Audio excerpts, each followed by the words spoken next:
Абайдың 26 қара сөзі. Біздің қазақтың қосқан аты алдында келсе, түсірген балуаны жықса, салған құсы алса, қосқан иті өзгеден озып барып ұстаса, ессіз шығып бір қуанады.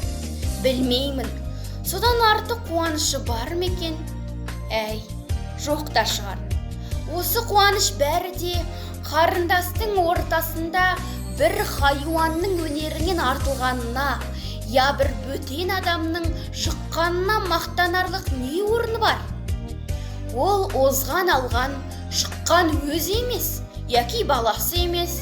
Оның бәрі қазақтың қазаққа басқа жауы жоқ, бейттей нәрсені бір үлкен іс қылған кісідей қуанған болып, ана өзгелерден ызаландырсам екен демек.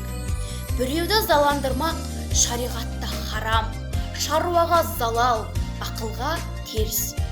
Әншейін біреуді ыза қылмақтың несін дәулет біліп қуанады екен. Жә болмаса ана ыза болушы соншалық неге жер болып қалады екен?